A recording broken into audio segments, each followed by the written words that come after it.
Kasih karunia dan damai sejahtera bagimu dari Allah Bapa kita dan Kristus Yesus menyertai kamu. Amin. Bapak, Ibu, dan saudara-saudari yang dikasihi oleh Tuhan kita Yesus Kristus, firman Tuhan bagi kita dalam ibadah pertangyangan tertulis dalam kitab Kolose pasal 3 ayat 15 sampai ayat 17.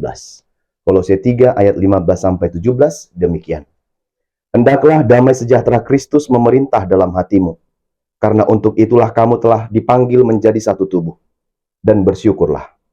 Hendaklah perkataan Kristus diam dengan segala kekayaannya di antara kamu, sehingga kamu dengan segala hikmat mengajar dan menegur seorang akan yang lain, dan sambil menyanyikan mazmur dan puji-pujian dan nyanyian rohani, kamu mengucap syukur kepada Allah di dalam hatimu. Dan segala sesuatu yang kamu lakukan dengan perkataan atau perbuatan, lakukanlah semuanya itu dalam nama Tuhan Yesus, sambil mengucap syukur oleh Dia kepada Allah Bapa kita. Demikian firman Tuhan. Bapak, Ibu, dan saudara-saudari yang dikasihi oleh Tuhan Yesus Kristus, apa dan siapa yang menguasai hati dan pikiranmu saat ini? Apa dan siapakah yang menguasai hati dan pikiranmu saat ini? Mungkin ada bermacam-macam yang menguasai hati dan pikiran setiap orang di dunia ini. Mungkin ada hal yang berbeda-beda yang menguasai hati dan pikiran manusia di dunia ini. Bisa saja hati dan pikirannya sekarang dikuasai oleh harta, kuasa, jabatan, dan lain sebagainya. Kalau ditanya siapa, mungkin orang yang kita kasihi yang sedang menguasai pikiran kita saat ini. Atau keluarga kita, atau mungkin bahkan orang-orang yang menyakiti kita, yang melakukan yang jahat kepada kita. Atau mungkin bayang-bayang yang selalu ada dalam pikiran kita tentang masa lalu kita, dan banyak hal yang sekarang ada menguasai hati dan pikiran manusia. Selama hidup di dunia ini, hal-hal itu tidak akan pernah selesai menguasai hati dan pikiran kita. Tidak akan pernah selesai. Bahkan akan tetap ada dalam pikiran kita, akan kita pikirkan, akan kita ingat, kita kenang, dan seterusnya. Dari hari ke hari, dari waktu ke waktu, dari ketika kita bangun, sampai kembali tidur nanti.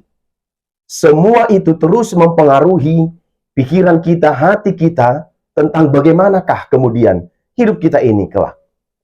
Namun sebagai orang percaya, apa dan siapa yang menguasai hati dan pikiran kita? Menurut firman Kolose pasal 3 ayat 15-17 ini, apa dan siapa yang menguasai, yaitu haruslah damai sejahtera Kristus. Mengapa damai sejahtera itu harus menguasai? Mengapa damai sejahtera itu harus memerintah dan mengontrol hati kita? Mengapa mesti itu yang menguasai? Mengapa damai sejahtera Kristus itu yang harus menguasai, mengontrol, menuntun, dan mengarahkan hidup kita? Bukankah tidak bisa uang, harta, kekayaan, dan jabatan tadi? Tetapi dalam firman ini dikatakan, damai sejahtera Kristus. Alasannya adalah karena hati kita merupakan pusat dari seluruh kepribadian manusia. Maka hati, menurut Alkitab, adalah inti rohani dari satu pribadi, atau pusat dari seluruh aktivitas, sumber yang darinya mengalir semua pengalaman mental dan spiritual, pengalaman berpikir, merasa, menghendaki, dan mempercayai. Dan dalam Amsal 4 ayat 23 pun dikatakan, jagalah hatimu dengan segala kewaspadaan, karena dari situlah terpancar kehidupan. Maka hati sangat perlu untuk dijaga, supaya dari hati, pusat dari pikiran, pusat dari perintah dari hidup kita ini, betul-betul memang dikuasai oleh damai yang dari Kristus itu sendiri. Kalau sudah itu yang menguasai hati dan pikiran kita, damai dari Kristus itu, maka kita akan dapat melakukan apa yang berkenan di hadapan Tuhan. Damai sejahtera yang berasal dari Kristus itulah yang menurut Rasul Paulus harus menguasai hati orang-orang percaya ketika ia mengatakan, hendaklah damai sejahtera Kristus memerintah dalam hatimu pada ayat yang ke-15. Maksudnya adalah damai sejahtera itu milik Kristus. Dan yang kedua, dan damai sejahtera yang dilimpahkannya kepada orang percaya. Itu berasal dari Kristus, dan damai sejahtera itu dilimpahkan bagi orang percaya. Karena damai itu adalah milik Kristus yang diberikan kepada orang percaya pada saat mereka menerima Injil, yaitu menerima Kristus sebagai Tuhan dan Juru Selamat. Maka damai itu tidak bisa hilang dari diri kita. Damai sejahtera didasarkan atas pekerjaan Kristus bagi kita. Itu bukanlah hasil dari pekerjaan kita. Sekali lagi, damai sejahtera itu didasarkan atas pekerjaan Kristus bagi kita, bukan hasil dari pekerjaan atau hasil dari usaha kita. Sekali lagi, damai sejahtera itu bergantung pada Kristus. Maka mengapa hal ini disampaikan oleh Paulus? Karena ia mendengar di Kolose itu terjadi pengajar sesat yang mengancam masa depan orang percaya di sana. Boleh kita baca nanti di pasal 2 ayat 8 dikatakan, hati-hatilah supaya jangan ada yang menawan kamu dengan filsafatnya yang kosong dan palsu, menurut ajaran turun-temurun dan roh-roh dunia, tetapi tidak menurut Kristus. Pengajar sesat sedang banyak di sana. Maka Rasul Paulus menyampaikan kepada orang-orang yang berada di Kolose itu, supaya janganlah mereka disesatkan oleh pengajar-pengajar sesat itu. Kalau pengajaran itu bukan berasal dari Kristus, hendaklah mereka berani untuk menentang dan tidak menerimanya sebagai keyakinan. Maka ajaran sesat, guru-guru palsu itu mengajarkan kesesatan. Orang yang mendapat keselamatan dapat saja menyembah roh-roh yang menguasai dunia ini. Itu menurut mereka. Menurut pengajar-pengajar sesat itu, kita boleh kok menyembah roh-roh dunia ini. Hatinya boleh dikuasai oleh roh-roh dunia. Itulah yang dari mereka. Maka Paulus dengan sigap, dengan tanggap untuk mengirimkan suratnya kepada jemaat itu untuk melawan, untuk membasmi ajaran sesat, ajaran palsu, dan guru-guru penyesat itu. Dia meneguhkan jemaat supaya teguh dalam firman Tuhan. Itu sebabnya Paulus sampaikan, damai sejahtera Kristus yang menguasai mereka, bukan roh-roh dunia ini, bukan penyesat-penyesat atau bukan hal yang membuat kesibukan, tetapi damai sejahtera yang harus menguasai hati mereka, bukan yang lain. Firman Allah yang hidup dan tinggal dalam hidup orang percaya, ucapan, perbuatannya memuliakan Tuhan. Maka orang percaya itu harus menjadi pembawa damai. Dalam Matius 5 ayat 9 dikatakan, berbahagialah orang yang membawa damai, karena mereka akan disebut anak-anak Allah. Maka bukan mengikuti keinginan dan kemauan pengajar-pengajar sesat itu, yang ajarannya adalah sesat, yang menawan dengan filsafat yang kosong, yang palsu, yang ajarannya turun-temurun dari roh-roh dunia, tetapi tidak menurut Kristus. Jadi mereka mengajarkan itu berdasarkan roh-roh dunia. Kepentingan-kepentingan dunia, kepentingan-kepentingan pribadi mereka. Bukan berdasarkan ajaran Kristus. Maka Paulus dengan jelas mengatakan, hati-hati dengan ajaran dan filsafat kosong yang seperti itu. Itu akan dapat menyesatkan, merusak iman orang-orang percaya kepada Yesus Kristus. Oleh karena itu, dan milikilah hati yang bersyukur. Ini syukur, inilah yang banyak berkurang dari hidup-hidup manusia sekarang karena terlalu kebanyakan sibuk mengeluh. Jadi yang perlu adalah memperbanyak syukur, melipat gandakan syukur kita, dan mengkalikan dengan nol segala keluhan ungut-ungut kita. Terkadang sungut-sungutnya yang lebih besar, syukurnya tidak nampak dan tidak kelihatan. Maka dalam firman ini jelas dikatakan, dan bersyukurlah senantiasa di dalam Tuhan, dan milikilah hati yang bersyukur. Selanjutnya ayat 16, hendaklah perkataan Kristus diam dengan segala kekayaannya di antara kamu, sehingga dengan segala hikmat mengajar dan menegur seorang akan yang lain, sambil menyanyikan mazmur dan puji-pujian dan nyanyian rohani, kamu mengucap syukur kepada Allah di dalam hatimu. Perkataan Kristus, Injil yang mereka dengar, yang diberitakan itu, dengan segala kekayaan dari firman itu, harus tinggal dan berdiam dalam hidup mereka. Jangan yang lain. Jangan lagi perkataan-perkataan pengajar sesat itu yang tinggal dalam hati dan pikiran mereka. Tapi perkataan Kristus yang berdiam dalam diri mereka. Kadang-kadang lebih gampang orang mengingat gosip-gosip yang sedang hot, sedang panas, sedang marak dibicarakan, ketimbang mengingat-ingat apa yang disampaikan oleh Tuhan kita Yesus dalam firman-Nya. Sehingga kadang-kadang orang lebih suka membicarakan obrolan-obrolan yang begitu sifatnya tidak jelas, tetapi sangat enggan membicarakan tentang firman Tuhan itu.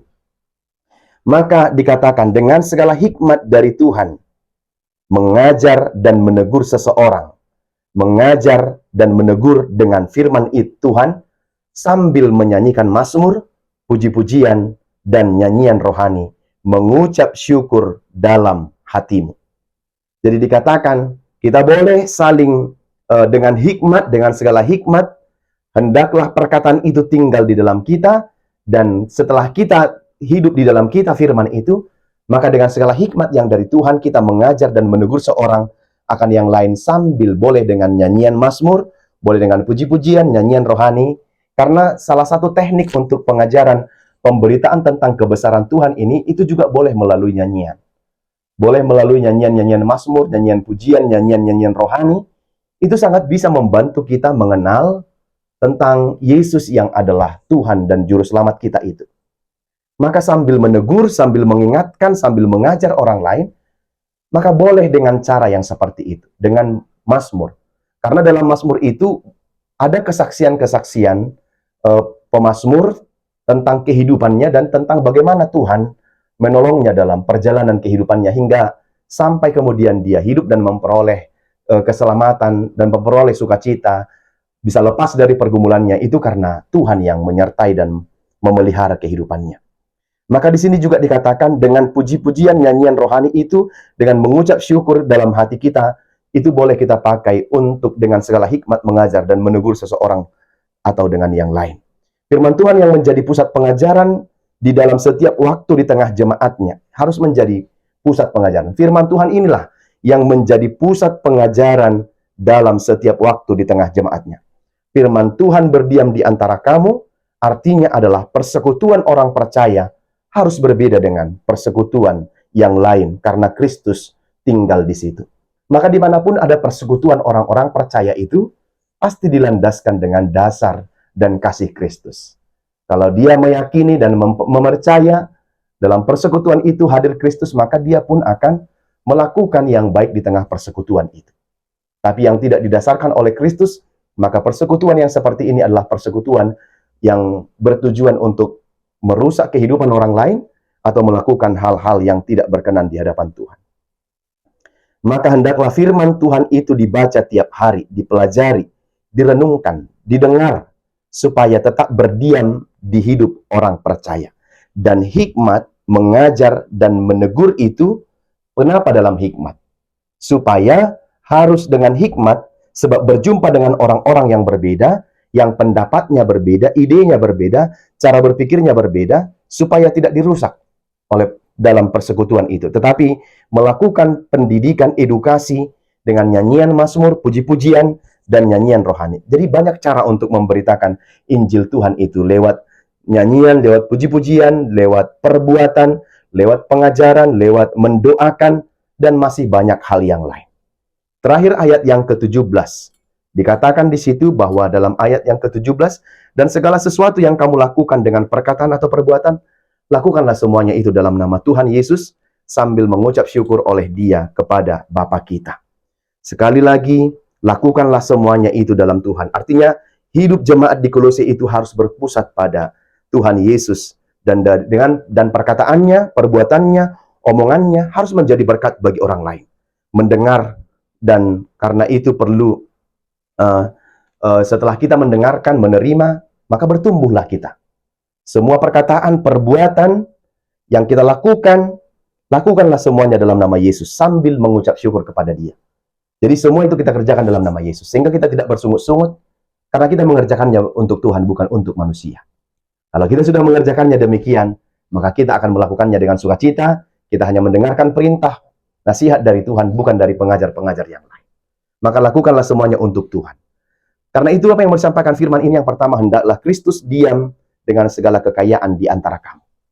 Jadi damai Kristus itu tetap berdiam dalam hati kita dengan segala kekayaannya. Akan mengubah hati kita, pikiran kita, cara bicara kita, bergaul kita, bersekutu kita, cara kita menyatu dengan orang-orang lain akan dipengaruhi oleh damai yang dari Kristus yang berdiam di antara kita. Perkataan Kristus itu menguasai hati kita supaya bertumbuh. Jangan mau mengikuti penyesat-penyesat, tapi kita harus semakin dewasa. Baca firman Tuhan, matang dalam iman, teguh dalam iman, perkataan dan perbuatan juga harus seturut antara perkataan dan perbuatan. Yang kedua adalah hidup dalam damai. Mulai dari kita sendiri. Kita harus memulai damai dari diri kita sendiri. Ya, kalau tidak, kita sedang mengharapkan sesuatu yang sia-sia. Kita mengharapkan orang membawa damai sementara kita tidak melakukannya. Mulai dari diri kita, sebagai anak-anak Tuhan harus menjadi pembawa damai. Anak-anak Tuhan yang selalu membawa hal sukacita. Bukan pembawa kerusuhan, tetapi membawa damai yang dari Kristus untuk kehidupan kebersamaan kita. Yang ketiga terakhir, bernyanyilah bagi Tuhan. Nyanyian puji-pujian bagi Tuhan. Semua nyanyian itu memuji Tuhan dan untuk hidup berdamai bagi sesama. Maka itu nyanyikan kita, core kita harus menjadi khotbah yang hidup. Bukan hanya semata-mata harus lagu yang baru, nyanyian yang baru, tidak. Tetapi penghayatan, penghidupan akan nyanyian itu lewat tindakan nyata, itulah yang harus kita lakukan dalam kehidupan real kita, di tengah-tengah kehidupan masyarakat dan kehidupan jemaat. Maka kehidupan kita akan dapat memotivasi orang banyak, tidak hanya dinyanyikan saja sebagai ucapan, kata, tetapi lebih kepada perbuatan, aksi yang sesuai dengan kehendak Tuhan. Maka Bapak, Ibu, dan Saudara yang dikasihi oleh Tuhan Yesus Kristus, bernyanyilah bagi Tuhan. Atas segala perbuatan kebaikannya bagi kita, Dia merancang segala apa yang baik menurut pandangan Tuhan dalam kehidupan kita. Maka selamat menikmati segala kebaikan-kebaikan Tuhan yang kita terima dalam kehidupan kita. Amin. Kita berdoa. Bapa di sorga, terima kasih, kami bersyukur menerima firman-Mu pada hari ini. Kau mengajarkan kami untuk senantiasa hidup berdiam di dalam Engkau. Sebab Engkau adalah Tuhan kami hendaknya bersyukur, memuliakan, dan memuji, serta menyanyikan kebesaran-Mu dalam kehidupan kami. Biarlah mulut, hati, dan seluruh hidup kami ini turut menyanyikan Engkau atas segala kebesaran dan perbuatan-Mu yang tak terbilang banyaknya dalam hidup kami. Berkati firman-Mu ini, agar tetap dapat kami lakukan, kami perbuat dalam kehidupan kami, sehingga segala perkataan, perbuatan, tingkah laku kami, semua itu kami lakukan seperti untuk Tuhan, bukan untuk manusia. Berkati firman-Mu agar damai-Mu selalu berdiam di hati kami, dan damai itulah yang kiranya menguasai hati dan pikiran kami, sehingga kami juga boleh menegur antara yang satu dengan yang lain, dalam penuh hikmat yang daripada Tuhan. Terima kasih Bapa di sorga, berkati semua jemaat-Mu, lindungi mereka dalam penyertaan tangan kasih setia-Mu, dalam setiap pekerjaan, aktivitas, dan dalam keluarga, serta dalam gereja-Mu. Terpuji nama-Mu, dalam nama Yesus kami berdoa dan bersyukur. Amin.